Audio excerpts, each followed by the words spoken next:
उमर हसन की बेवफाई का इंतकाम आप उसकी बेटी से ले रही हैं? इसे मोहब्बत नहीं नफरत कहते हैं ताबिंदा। बल्कि नफरत से भी बड़ा कोई जज्बा है तो वो है आपके दिल में उमर के लिए। उमर के लिए आपकी मोहब्बत कभी सच्ची नहीं थी, शायद इसलिए आज आप एक साथ नहीं हैं। जिन औरतों के सर पे इंतकाम सवार होता है वो सच्चे दिल से मोहब्बत कर ही नहीं सकती। मोहब्बत करने के लिए बहुत बड़ा दिल चाहिए होता है जो आपके पास नहीं है।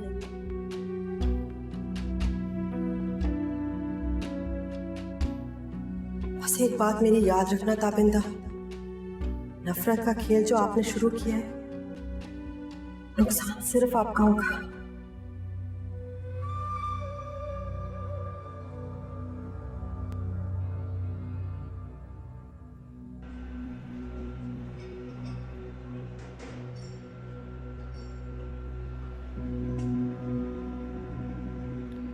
मैं मानता हूं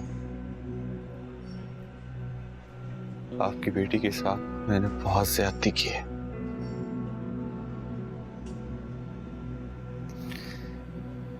पता नहीं मुझे क्या हो गया था,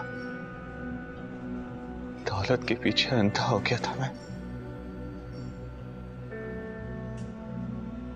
मिनाल जैसी लड़की की कदर ही नहीं कर सका मैं। बहुत ही खुदगर्ज और लालची हो गया था। मुझसे बहुत बड़ी गलती हो गई है। मुझे जिंदा रहने का कोई हक नहीं है। मैं आपका भी मुजरिम हूं। आपको जो सजा देनी है मुझे दे सकती है, लेकिन प्लीज मेरी इस बात पे यकीन करने के मैं मिनाल से बहुत मोहब्बत करता हूं, और इस बात का एहसास भी तब हुआ जब मैं उसकी जिंदगी से चला गया। अगर वो मुझे नहीं मिली तो मर जाऊंगा। रिक्वेस्ट कर रहा हूं मैं आपसे।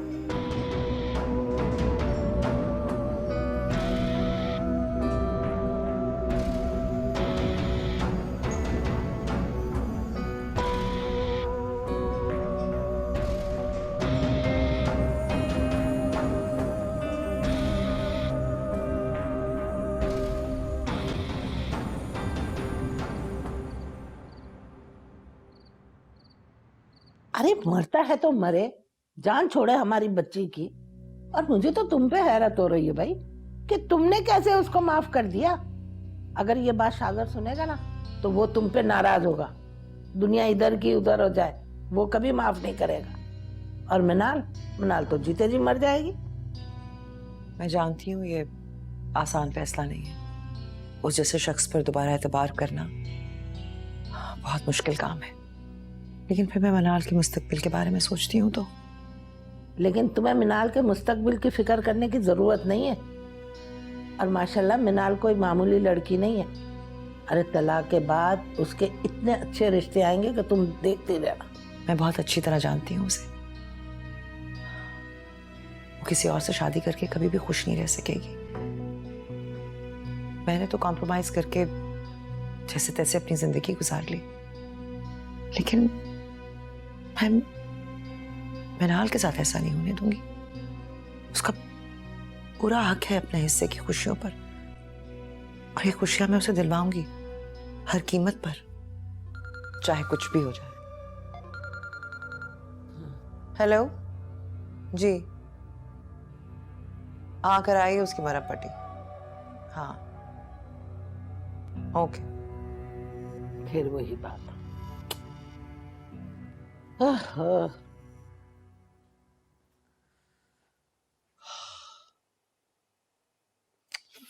क्या मुसीबत है।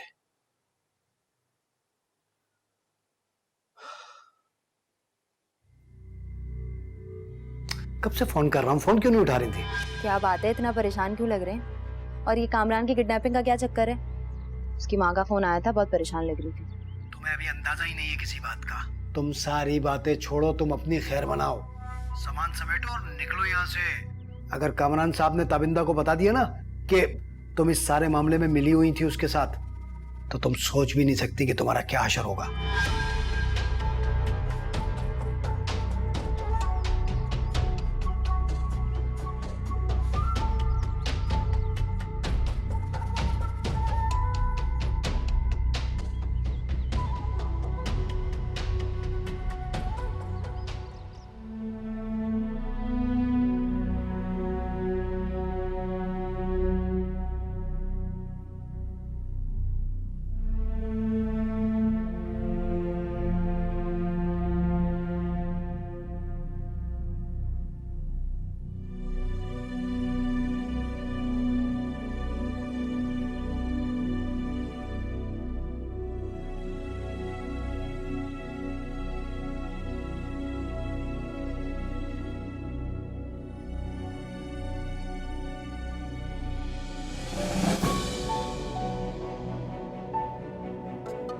मेरू, मेरे खुदा। उफ, उमर आपने तो मुझे डरा ही दिया। तुमने डरा दिया मुझे। ऐसा लगा शायद कमाल कर दिया। आपको लगा मैं मर चुकी। तुम खामखा मुझे क्यों अजियत देती हो? जानती हो मैं परेशान हूं। मैं हार चुका हूं। मेरे अंदर इतनी हिम्मत नहीं है कि तुम्हारी ये बातें मैं सुनूं। बस मैं तुम्हें खुश देखना चाहता हूं। तुमने आज भी मेडिसिन नहीं ली ना?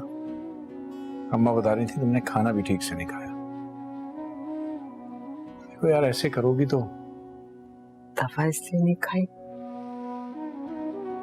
इसका कोई फायदा नहीं। खाना इसलिए नहीं खाया क्योंकि भूख नहीं, तो भूख कब से उड़ गई है। मेहरू, तुम्हें मुझसे जो भी शिकायत है, जो भी शिकवा है, मुझे बताओ। मुझसे झगड़ा करो, बात तो करो, मगर ऐसे ना करो। देखो, अगर तुमने दवाई नहीं खाई और इस तरह खाना नहीं खाया तो फिर मजबूरन मुझे तुम्हें हॉस्पिटलाइज करना पड़ेगा। आपने वादा किया था मुझसे, मुझे हॉस्पिटल में नहीं मरना, आराम से अपने घर में सुकून से। हाँ, लेकिन उसके लिए फिर तुम्हें अब खाना भी खाना होगा और दवाई भी खानी होगी। अपना ख्याल रखना पड़ेगा ना।